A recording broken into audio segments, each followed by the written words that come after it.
Hey, what's up, everybody? It's just Charleston, and welcome you guys to another episode of the Dreamerspro Show, where we cover everything from sports, hot topics, classic debates, entertainment, and when we give you guys a fresh perspective on things and how we see them. And boy, oh boy, do we have an explosive episode for you guys today. So make sure you go ahead and like the video and subscribe to the channel. Now, this has been one of the most annoying debates for me, if I'm telling you the truth. It just really is. But nevertheless, on a daily basis, I have to deal with NBA fans who have been preconditioned by media personalities over a time frame of years that come on our channel to basically explain to me why LeBron James is better than Kobe. When LeBron James, on more than one occasion, has said that Kobe Bryant was better than him in his prime. But we'll get to that a little bit later.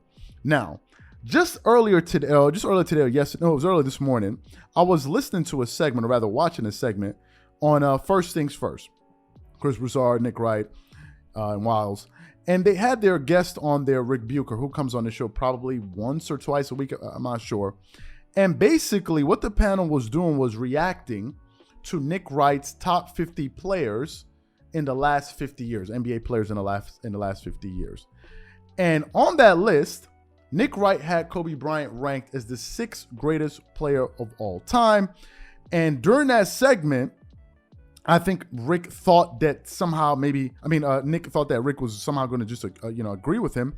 And basically in that segment, Rick Bucher basically pushed back on Nick Wright firmly and basically let him know that no, not everyone agrees with you when it comes to your position on LeBron James being better than Kobe Bryant. But before I go any further, this video is brought to you by our sponsor, Aura, who is also the sponsor of the Minnesota Timberwolves. Do you know what the fastest growing crime in America is today? It's identity theft. Imagine trying to log into your email only to see that your password has been changed. Then you start getting weird notifications from your bank and credit cards, only to find out that all of your personal and sensitive information has been totally compromised. If you think it can happen to you and your family, just know that in 2020, over 49 million Americans were victims to identity theft, costing them a combined $56 billion. That is why we are excited to partner with Aura, who's a sponsor of this video. Aura is the #1 identity theft and financial fraud protection. Aura monitors the dark web and alerts you if any of your passwords and accounts have been breached. And funny enough, after using Aura, I discovered some of my credentials were floating around in the dark web, and the app showed me exactly when and where the breach happened. In addition, Aura allows you to set spending alerts, and they'll notify you of any suspicious transactions. Aura is 4 times faster than any of its competitors in alerting you if someone is trying to open a credit card or obtain a loan using your name. And remember this, every 14 seconds, someone becomes a victim of identity fraud. Don't let it happen to you. Now click the link in the description and try Aura for free for 2 weeks and see if any of you or your family's personal information has been compromised. Start your free trial at aura.com/dreamerspro. And when you try Aura by using the link in the description below, also know that you're supporting this channel. Thank you. Now let's take a listen to the exchange between Nick Wright and Rick Bucher as it pertains to where Kobe Bryant ranks all time. Take a listen to that. I don't think it is worth spending time, at least a lot of time, on the fact that Rick Bucher just said he has Kobe Bryant ahead of LeBron James on his all-time list. Because it is just such an indefensible point. Like, the thing Kobe did the best was score, and LeBron scores more.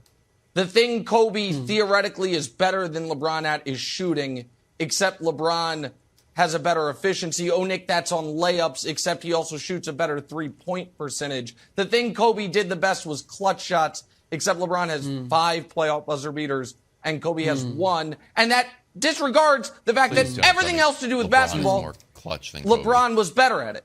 I mean, okay, well, I mean, again, so Wilds, you can shake your head at it because, again, you've been brainwashed by it. Kobe has 1, we've seen it on a loop for 20 years. Kobe's 1 career playoff buzzer beater where he then pantomimed the Michael celebration. LeBron's got 5 of them. I'll answer both of those. First of all, there is the difficulty of when you're talking about different eras to make comparisons. The competition was different, the game was different, et cetera, et cetera. So we always reduce these things to numbers. Even if we take accolades, we reduce it to numbers. 3 MVPs versus 2 MVPs, whatever it might be. And that looks nice, but it's not reality. What I have is, the benefit that I have is that I saw Tim Duncan, Kobe Bryant, and LeBron James all play their entire careers. And so it's not a matter of me having to measure numbers or accolades or all of that, because I'm conscious of all of the variables that are involved. But you don't want to get into LeBron. We'll put that aside because we're never going to solve that between the two of us. When it comes to Duncan and Kobe, it's simply this. It's that, yes, that Duncan never had a down year, okay, but he was also with a franchise that didn't have down years because of the way they're run and the way they're coached, and they had the same coach. Kobe didn't have that. Kobe didn't have that experience. Like, he didn't have that nucleus. There were a lot of changes made in terms of coaching and personnel over the course of his career.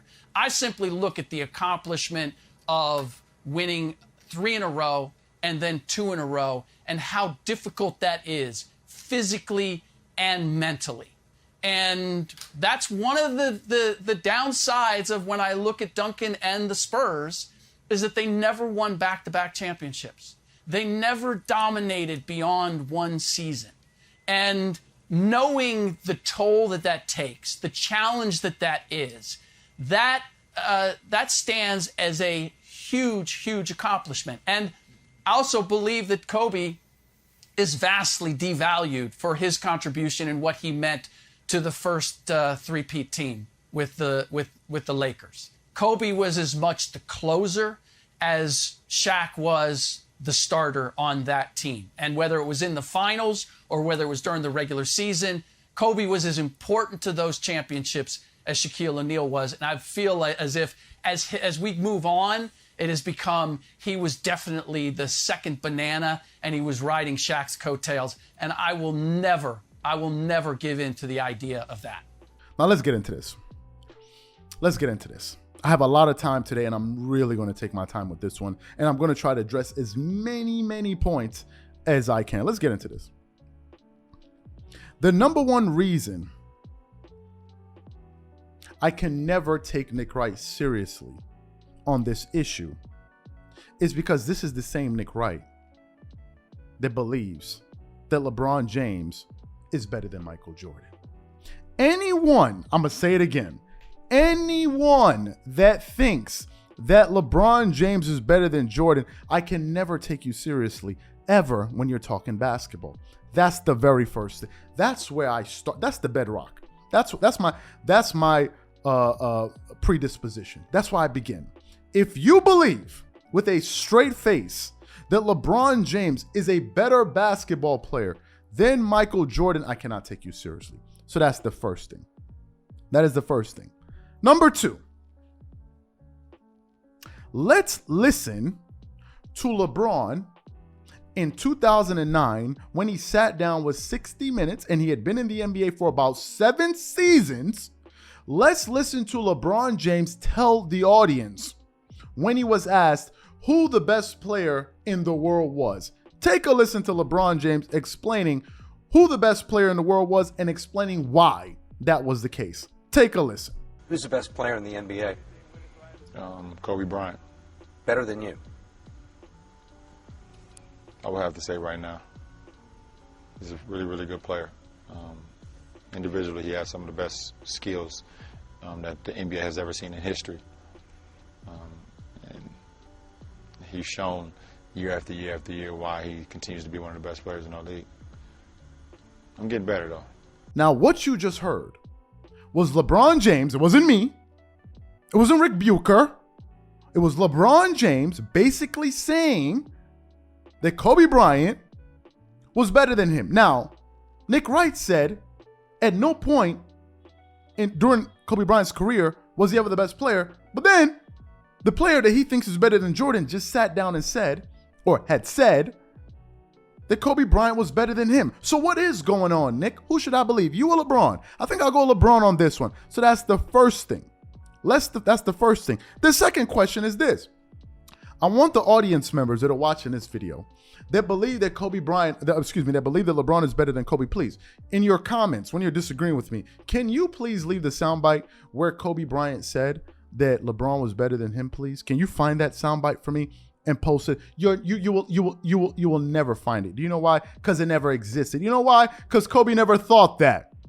No, Kobe never thought that. Go watch Coach Mike Krzyzewski, I can't even pronounce his last name, of Duke, when he was coaching the Olympics team. Go ask him who the best player on that team was. Go listen to audio of Dwayne Wade and all of these guys talk about who the best player in the world was at that time when they went into the Olympics. You go listen. Maybe they'll say it's Nick Wright. For all you know, maybe Nick Wright was the best player in the world at that time. Let's get to the second part. Where he said LeBron is more clutch than Kobe. No, he's not. LeBron has more playoff buzzer beaters than Kobe. Kobe Bryant has more career buzzer beaters than LeBron. Kobe Bryant in one season had like 9 game-winning shots or buzzer beaters in one season. In one season. That's one thing that I want to address, because a lot of people run around with this silly argument talking about, oh, LeBron. No, you don't have all the information. If you don't believe me, make Google your friend. Google is your friend. If you don't believe me and you think I just made that up, make Google your friend and Google will tell you, or maybe Google is lying. Because these people, when they get into emotions, you can't even reason with them. You cannot reason with them. Now, Kobe Bryant obviously won more rings than LeBron, and he won 2 championships back-to-back against 3 top 75 players, and Kobe Bryant was the only top 75 player on his roster when he did that. Kobe Bryant is by far the more skilled offensive player. LeBron James, let me say this for people that believe, oh, LeBron can score. No, LeBron James never had to play alongside a Shaq and had to defer to a force like Shaquille O'Neal. And when Kobe and Shaq were teammates, when they were in those finals, minus the first one, Kobe Bryant was in his 4th year, if I'm not mistaken, when he went to his first finals. The first year he didn't even play, so he really had 2 years to develop. Really, that's when he really started getting minutes. If you go look at those numbers, those finals numbers, they're very similar, except Shaq had more rebounds and Kobe had more assists, and that's quite obvious why that would be the case. And obviously, Shaq shot a higher field goal percentage, and that's obviously quite obvious. Hence, he was a bigger player and he shot closer to the basketball, so that closer to the basket. Now, let's continue on. Kobe Bryant is by far the better defender. It's not even close. It's not even up for debate. It's not even up for debate, not even a discussion. Kobe Bryant is a way more elite on the ball defender than LeBron James could ever even dream about in his dreams and wake up in the morning. Not even close. Kobe Bryant made 9 all-first defensive teams. LeBron, I believe, has made 4 or 5, if I'm not mistaken. 9 all-first. That's tied with Michael Jordan for the only player in the top 10 that's a wing player that made that many all-defensive. They're not even in the same universe when it comes to defense. LeBron is a great help defender, and I hope the people that somehow think that LeBron is a better defender than Kobe, that's not lost on you, the difference between a help defender and a primary on-the-ball defender. Hopefully you guys understand that. So Kobe Bryant, Nick Wright just said he does better. No, he doesn't. Kobe Bryant was a better, definitely a better scorer, and I'm going to explain that to you in just a moment here. And he's a way better elite defensive player, way tougher when we're talking about mental toughness, and I would argue the better leader in my personal opinion. Let's continue forward about the offensive. Let's continue forward with the offensive side of the ball here. Kobe Bryant was a million times more offensively skilled than LeBron James. This is not up for discussion. It's not up for discussion, and it's the reason why in LeBron James's career, he has had 69, think about this, 69 career 40-point games in his career. 69. Kobe Bryant has had 135 career 40-point games. That's more than Stephen Curry and LeBron James combined. So please spare me with your nonsense about LeBron being a better offensive player. LeBron averages more points.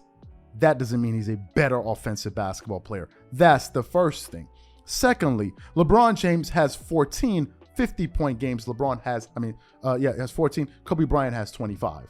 LeBron has one 60-point game in his career. Kobe has 6. So when people say LeBron is a better scorer than Kobe, they're just talking about his averages. And you also have to factor in the fact that Kobe did not play pretty much any minutes in his first games, the first 1 or 2 years of his career. That also is going to impact his average, and also towards the end of his career when he got injured, those last 4 seasons. No one factors that in. It is very easy by those outbursts of points who was by far the more superior offensive player when we're talking about these two guys. It's not even close. If you believe that LeBron James is a better scorer than Kobe Bryant, then something is wrong with you. I got to tell you. I don't know what glasses you've been looking out of when you watch basketball games. Now let's get to competition. Kobe Bryant won more against tougher competition. Kobe Bryant is actually 25-10 versus 50-win teams in the playoffs. LeBron is 10-9. That number right there, that figure, should explain to you why LeBron was able to make it to so many NBA championship finals. Let me explain that one more time. And also, for the point that Chris Broussard said, Magic Johnson made it to 9. Kobe Bryant in one season played against more 50-point games in one season than Magic Johnson did in his entire NBA career. Kobe Bryant faced more competition. Period. End of story. And and Kobe still made it to 7 championship appearances. LeBron made it to 10. But look at the level of teams that LeBron was playing against. Kobe Bryant is 2-5 versus 60-win teams. LeBron is 3-4 versus 60-win teams. So LeBron has the edge on him there. But you can see clearly who had to face tougher teams if we're just considering volume. It's clearly Kobe Bryant. Clearly. And Kobe, those 2 teams that he beat in the finals were 2 teams that beat LeBron James in the Eastern Conference, in the Orlando Magic with Dwight Howard, and of course the Boston Celtics. Kobe beat those teams LeBron couldn't beat, minus that buzzer beater that he hit. And of course, LeBron had way more help. If we did a compilation of all the All-Star appearances that LeBron has had to play with over his career, it would be absurd.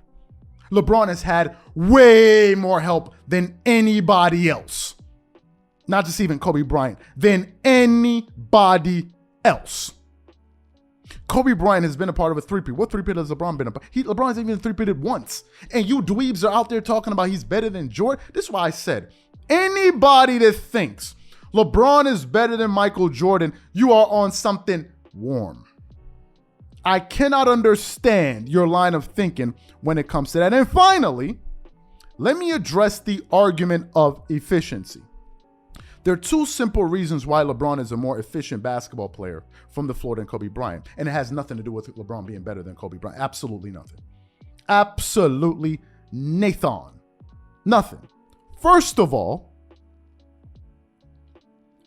from the year 1996 to 2006, a 20-year window, no one made more unassisted mid-range jump shots than Kobe Bryant. In that time span, Kobe made 2,775 mid-range jump shots to LeBron's 1,767. Kobe Bryant took more difficult shots and made more difficult shots, and it had everything to do with the nature of their basketball game. It doesn't mean that LeBron is better than Kobe Bryant because he shoots a higher field goal percentage. Because if you believe that, then I got a better question for you. Is Kevin Durant better than Kobe Bryant because he shoots a higher field goal percentage? Or is he better than Michael Jordan? Y'all getting ready to say that? Matter of fact, while we're on the subject, let me pull up Kevin Durant's field goal shooting percentage, and let's just see how ridiculous the people that actually believe that. I'm very curious to hear what you dweebs are going to say about this. So let's look at Kevin Durant's field goal shooting percent. Kevin Durant shoots 49.6%. He's right there in terms of field goal percentage over his career with Michael Jordan. So what does that mean? That Kevin Durant is just as good as Michael Jordan? Y'all are crazy. Y'all got this. Y'all have to stop this. LeBron is not better than Kobe Bryant to me. Period. End of story. Never, ever, ever will be. Like Rick Bucher, I will never believe it. Y'all are not going to Houdini me into believing that when I've seen this dude fail so many times. And y'all are going to try to act like it didn't happen. All y'all do is explain away reasons why he lost. When we talk about losing, okay, let's talk about losing. Why don't you ever factor that into your argument? Because it doesn't suit your argument. Y'all don't focus on losing because it means nothing to you guys. You don't even count it. You don't even reward winners. You reward losers. It's unbelievable. So these are my thoughts and opinions on this. I'm very happy that we finally have a voice in the mainstream media that's defending Kobe Bryant. It is refreshing. I can't remember the last time I saw something like this. I salute you, Rick Bucher. And to the people that disagree with me, the comment section is open for you guys to speak your piece. Catch y'all on the next episode. Peace.